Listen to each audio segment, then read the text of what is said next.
Okay, so in the early 2000s, Grand Theft Auto absolutely ruled our lives. If you weren't spending your weekends escaping a 5-star wanted level in Los Santos, were you even gaming? But because Rockstar was such a massive monster, it completely swallowed up an entire basement full of incredible PS2 open world games. Masterpieces with insane physics, wild crime stories, and destructive environments that arguably did things better than GTA. But nobody talks about them anymore. So today we are fixing that. These are 9 forgotten PS2 open world hidden gems that actually tried to take down the king. Let's get into it. Don't shoot, man! Jimmy Foo, give me one good reason why I shouldn't. Big is going down! Look out! Sniper! Get down!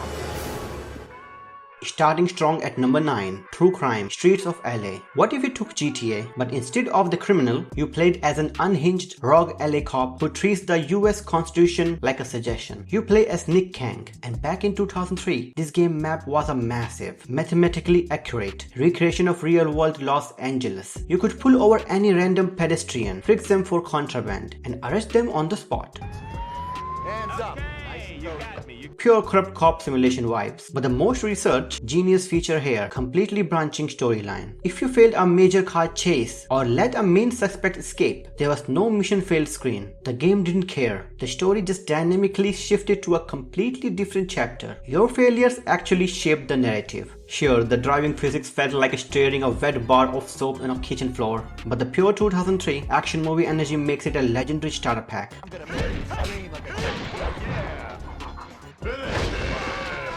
What are you doing this to me for? I ain't done nothing to you. You're still not paying attention. Number 8, The Getaway. While Rockstar was leaning into arcade-style fun, Sony London went full realism. They made a brutal, gritty Guy Ritchie-style gangster movie set in a literal one-to-one photorealistic recreation of London, and they completely threw away the video game playbook. No health bar, no ammo counter, no minimap. So how did you navigate? Your car's turn signals would automatically blink left or right to show you where to turn. If you got shot in a gunfight, you couldn't just run over a floating health pack. You had to physically stop, lean your character against a brick wall, and watch him literally paint and catch his breath until the blood faded from the screen. It was clunky and brutally difficult, but the cinematic grit of that British underworld story felt like a premium interactive film. Watch it! He's round here somewhere. Good. Waiting is not my thing. Try meditation. I've heard that helps.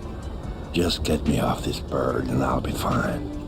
Number 7, Mercenaries, Playground of Destruction. If your favorite thing in GTA is just getting a 5-star wanted level and stealing a tank, this sandbox is your holy grail. Set in a war-torn North Korea, your job is to hunt down a literal deck of cards featuring the 52 most wanted targets. The destruction tech in this game was a mind-blowing for a PS2. You had a black market satellite app to order tanks, supply drops, and tactical airstrikes on demand. If a sniper was bothering you from a concrete building, you didn't climb the stairs. You could in a bunker buster missile and level the entire structure into a pile of grey dust. Modern games don't give us this physics-based freedom anymore because they are too busy selling battle passes.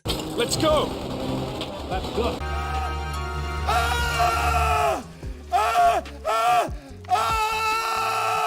Number 6, The Godfather. This game did something Rockstar still struggles with today, making melee combat and extortion feel terrifyingly personal. You play as a custom character climbing the Corleone family ranks, but the standard mechanic was the Black Hand extortion system to fund your empire. You had to physically intimidate shopkeepers into paying protection money. You could walk into a shop, smash display cases, or hold the owner over a ledge until his fear meter hit the sweet spot. But push him too far and he'd snap and fight back, or rival families would trigger a full-blown street war. It was brilliant, gritty, and respect the movie blueprint perfectly. Leave the gun.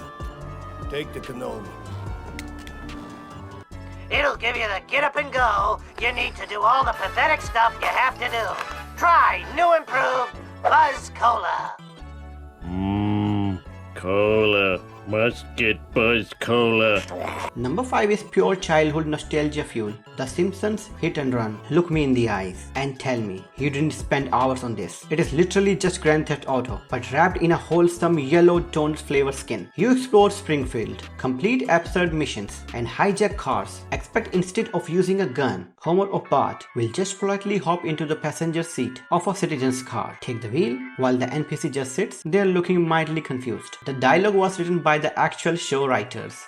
Homie, you're late for work. And today's your workplace evaluation with Mr. Smithers. And the physics were arcade perfection. Just watch out for the police cell phones that spawn out of thin air. If you kick too many mailboxes, the ultimate comfort game. Followed my gum. Sheffield and Associates, how can I help you? Yeah, I want to talk to George.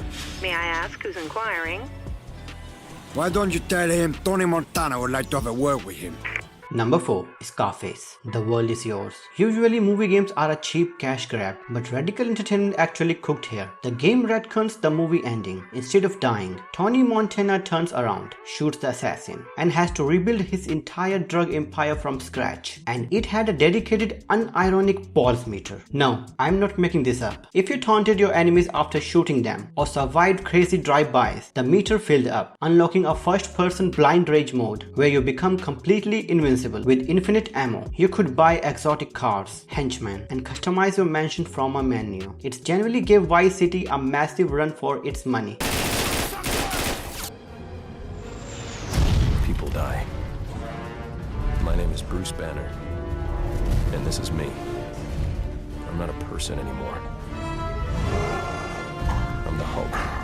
Number 3. The Incredible Hulk, Ultimate Destruction. Before modern superhero games, Radical Entertainment set the gold standard here. Most sandboxes restrict you with walls. The Hulk looks at a 40-story skyscraper and runs vertically up the glass window at 60 miles an hour. The movement and physics felt like a fluid poetry. But the best part was the weaponization system. You could grab a moving civilian city bus and literally surf on it down the highway like a skateboard. And you could rip a sedan completely in half and wear the two halves like giant steel boxing gloves to beat up military mechs. Pure, chaotic power fantasy perfection. He's coming for the substation.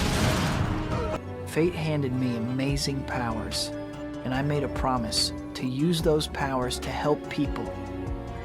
With great power comes great responsibility.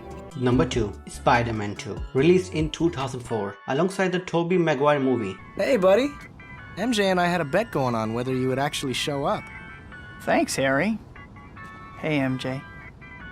I'm almost afraid to ask, but who won the bet? This game revolutionized superhero gaming forever. Before this masterpiece, Spider-Man attached his web lines to the clouds or God's invisible ceiling. But Spider-Man 2 changed the physics. If there wasn't a physical building or tree nearby, you weren't swinging. You were just awkwardly jumping in the dirt. This simple physics shift created the most addictive traversal loop in gaming history. You could spend hours doing nothing but swinging around Manhattan and stopping random purse snatchers. Sure, delivering pizzas while the stressful Italian music played gave us all collective anxiety, but the core open world was an industry milestone.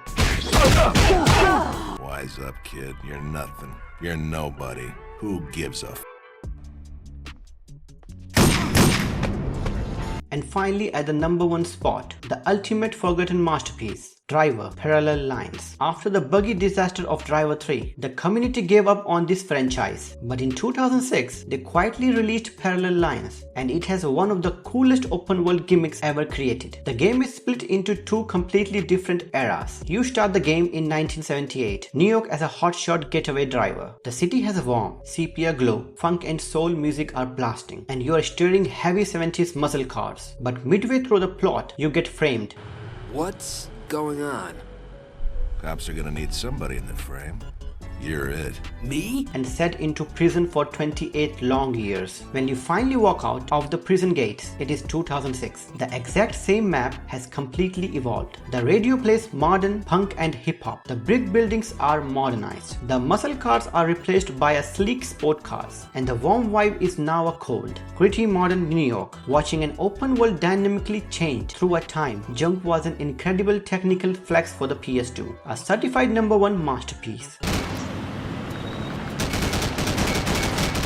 And that is the list 9 PS2 open world gems that try to stand toe to toe with Grand Theft Auto. Which of these did you spend your childhood afternoons exploring? Let me know in the comments below. Smash that like button and subscribe to the channel for more retro deep dives and gaming essays. Step out of the sandbox, stretch your legs, and I'll catch you guys in the next video. Peace.